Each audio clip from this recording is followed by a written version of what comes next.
अयोध्या में जब खुदाई हुई तो एएसआई के पूर्व निदेशक के मोहम्मद ने सार्वजनिक रूप से ये कहा था कि वहाँ मंदिर है। वो इस वक्त हमारे साथ जुड़ रहे हैं। के मोहम्मद जो कि पूर्व निदेशक रहे हैं, एएसआई के पुरातत्वविद हैं।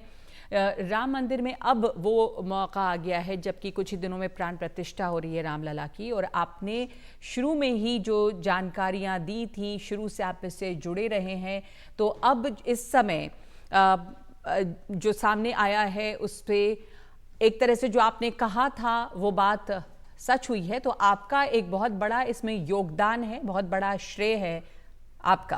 क्या कहेंगे आप?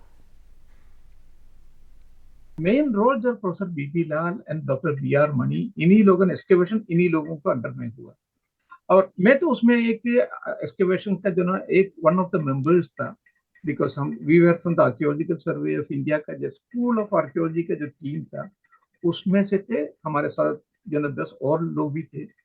मेरा कंट्रीब्यूशन मोस्टली ये है कि ये चीजें जो ना मैंने घर खुल के कहने के लिए हिम्मत किया, क्योंकि उस जमाने में ये खुल के करना कहना जो है ना बहुत बड़ी बात थी। So I had done that one, that was my contribution. And then later on also during 2019 में ये कोर्ट केस चल रहा था, एंड इट वाज ऑलमोस्ट पूरा होने वाले थे।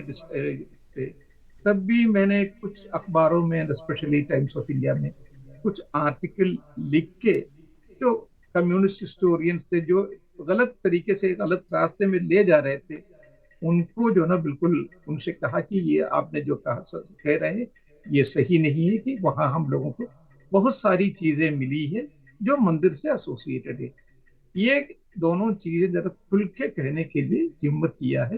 That is my contribution, and मुझे अच्छा लग रहा है। आपको अच्छा लग रहा है। और ये आपने कहा कि उस ज़माने में जब ज़्यादातर जो उस वक्त के जो मौजूदा जो इंटेलेक्चुअल्स थे जो कह रहे थे उसके ख़िलाफ़ जाके आपने एक बात कही, तो आपने हिम्मत दिखाई। तो उस ज़माने में आपने काफ़ी हिम्मत की। कैसे आप ये हिम्मत जुटा पाए, अड़े रहे उस बात पर जो पॉपुलर नोशन था? और क्या आपने सोचा था कि ये दिन भी आएगा एक दिन जब वहाँ पे मंदिर में प्राण प्रतिष्ठा होगी और मस्जिद कहीं और जगह पे बनेगी? तो क्या आपके इस वक्त एहसासात हैं?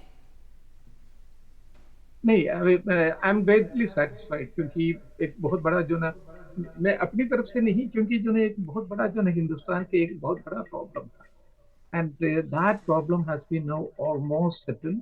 क्योंकि नॉर्थ इंडिया में जो मैं जानता हूँ मुसलमानों की कंडीशन बहुत ही खराब है, तो उनको जो ना इन सब, and that is because of, mainly because of this problem. तो मुसलमानों को अपना प्रॉब्लम सेटल करने का भी एक मौका है, देश का तो है ही है, and then we can move forward. इसके लिए सारे लोगों को एक साथ जो ना आगे बढ़ना चाहिए।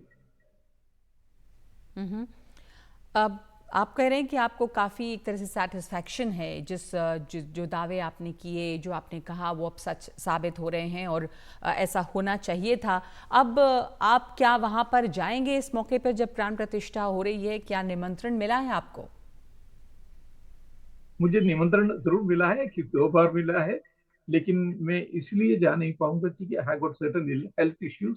आई am 71 now, certain health issues are there, and वहाँ का जो क्लाइमेट है अभी मेरे ख्याल में जो बहुत ज्यादा सर्दी भी है। मैं जानता हूँ ये सब चीजें, तो इसीलिए जो ना मैं मार्च अप्रैल में जाऊंगा, यही मैंने तय किया, और मैंने उनको इन्फॉर्म भी किया, क्योंकि मैं अभी आ नहीं पाऊंगा लेकिन मैं जरूर आऊंगा और वहां जाके पूजा करूंगा।